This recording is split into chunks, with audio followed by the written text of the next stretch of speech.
December 16th, 1944. 5:30 in the morning. Private First Class Lyle Buck is 20 years old. He's sitting in a frozen foxhole on a ridge in Belgium with 18 men. His breath fogs in the dark. The ground beneath him is solid as concrete. He doesn't know it yet, but below him in the fog, 500 elite paratroopers are moving silently into position. What followed is one of the strangest engagements of the entire war. Buck's 18 men held that ridge for 9 hours. They killed or wounded more than 400 German soldiers. They slowed the entire northern flank of the Battle of the Bulge and almost certainly saved thousands of American lives. Then they ran out of ammunition and surrendered. Buck spent the rest of the war in a German POW camp. It would take the U.S. Army 36 years to award him the Distinguished Service Cross. But here's the question. No one asks about that day. Why did it take 500 elite paratroopers 9 hours to overrun 18 Americans? Because they kept doing the same thing. Waves, straight up the hill, again and again. A tactic so costly it should have stopped after the first 10 minutes. That moment on Lanzerath Ridge contains the entire contradiction of the German military in World War II. Extremely dangerous and capable under the wrong command of catastrophic stupidity. Here's how both of those things were true at the same time. Forget ideology, forget fanaticism. The Wehrmacht, Germany's regular army, was dangerous for a reason that had nothing to do with Nazism. It came from a military tradition 100 years older than Hitler. In the 19th century, Prussia developed a doctrine called Auftragstaktik, mission-type tactics. The idea was simple and radical. A commander tells his soldiers what to accomplish, not how to do it.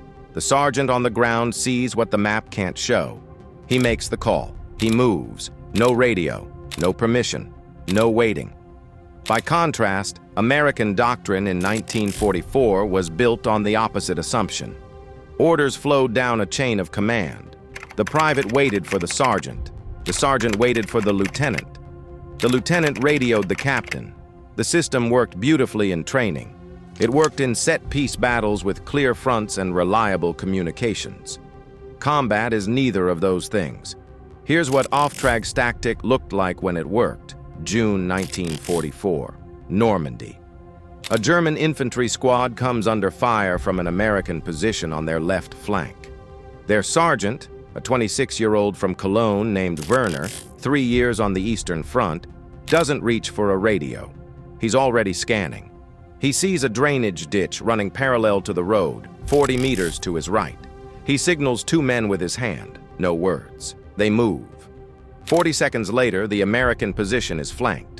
That same scenario played out through the American chain of command takes 12 to 15 minutes, sometimes longer, and in those minutes, men die waiting for an order that should have been unnecessary. This wasn't a quirk of individual sergeants. It was doctrine, drilled in from the beginning, expected at every level. And the men executing that doctrine by 1944 were not fresh recruits. The Eastern Front had been running for 3 years. Let that sink in. 3 years of the most savage land warfare in human history. More people died there than in every other theater of the war combined. Entire German divisions were destroyed, rebuilt, and destroyed again. The survivors learned things that cannot be taught in training. They learned how to fight when the officer is dead and the radio is gone and the temperature is -30 and the man next to you has stopped moving. They learned how to lose ground, fall back in contact, hold a line with half the men it needs, and counterattack before dawn. They learned, above all, how to function when everything has gone wrong. Because on the Eastern Front, everything always went wrong. The average American soldier who waded ashore at Omaha Beach on June 6, 1944, had never been shot at. He'd trained for months. He'd been told what to expect. And then the ramp dropped, and the world became noise and water and bodies, and none of it was what he'd been told. The German soldier in the bunker above him had already survived 3 years of exactly that. That gap in experience, in hardness, in the specific knowledge of how to keep fighting when your mind is screaming to stop, was real. American commanders knew it. Their after-action reports say it again and again in language that is careful and precise and unmistakably alarmed. So why were the Germans losing? Because wars are not won by sergeants. They're won by factories, by rail lines, by the ability to replace what you've lost before the enemy can exploit the gap.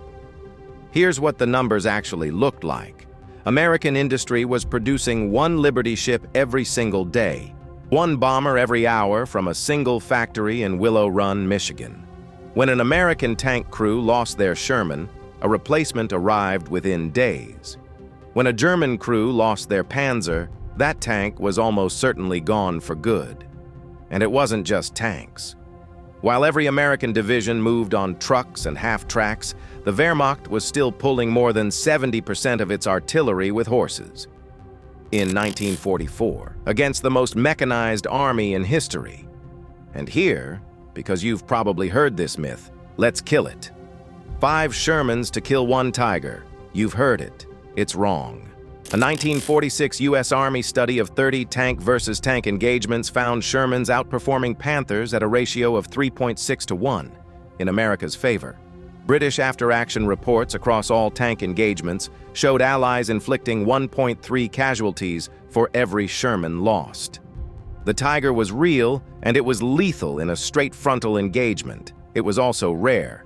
Germany built 1,347 Tigers across the entire war. America built over 49,000 Shermans. The Sherman's actual advantage wasn't its gun. It was that it showed up, every time.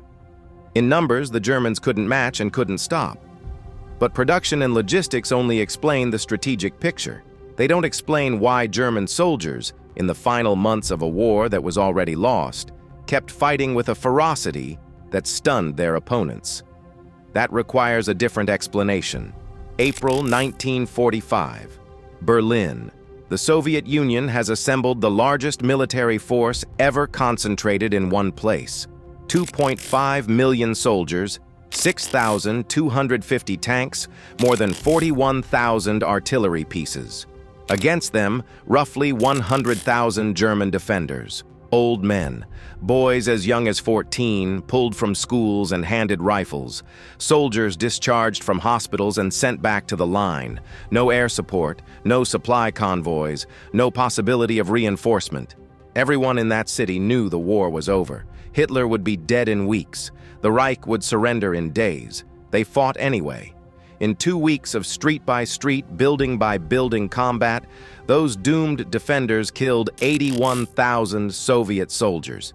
They destroyed nearly 2,000 tanks, surrounded, outgunned, supplied by nothing, fighting for a government that was already a corpse, and they inflicted 81,000 casualties. American officers who studied those final battles weren't triumphant. They were unsettled. Because what Berlin demonstrated wasn't fanaticism. Fanatics break when the cause collapses. What Berlin demonstrated was the durability of a military system, a way of training, of thinking, of fighting that kept functioning even after everything around it had disintegrated. After the war, Allied commanders didn't just study what had happened. They changed how they trained. The modern U.S. military's doctrine of mission command, decentralized authority, initiative at every level, trust the soldier on the ground, is built directly on the framework the Germans had been using since the Franco-Prussian War. America won, then adopted the losing side's doctrine. But there's a final piece. Tarnopol, March 1944. Hitler declares a surrounded Ukrainian city a fortress, orders it held to the last man. The first commander who arrives assesses the situation and tells Hitler the position is hopeless is fired on the spot. His replacement fights anyway. 4,600 German soldiers, 1 month of combat against overwhelming Soviet forces. When it ends, 4,545 are dead or captured. 55 walk out, a 99% casualty rate. Not because the soldiers broke, because the soldiers obeyed an order that should never have been given. by a man who understood maps but not war, who moved divisions on paper long after those divisions had ceased to exist. The German soldier didn't lose because he was less capable. He lost because the most capable military system of the 20th century was placed in the hands of a man who destroyed everything it touched. Patton, the hardest American general of the war, said it plainly after it was over. He had fought in 2 world wars. He had faced every enemy America had. The Germans, he said, were in a class of their own. The veterans who fought them never forgot it. You hadn't really been in a war, one of them said, until you'd fought the Germans. He didn't say it with admiration. He didn't say it with hatred. He said it the way you talk about something true that you wish weren't.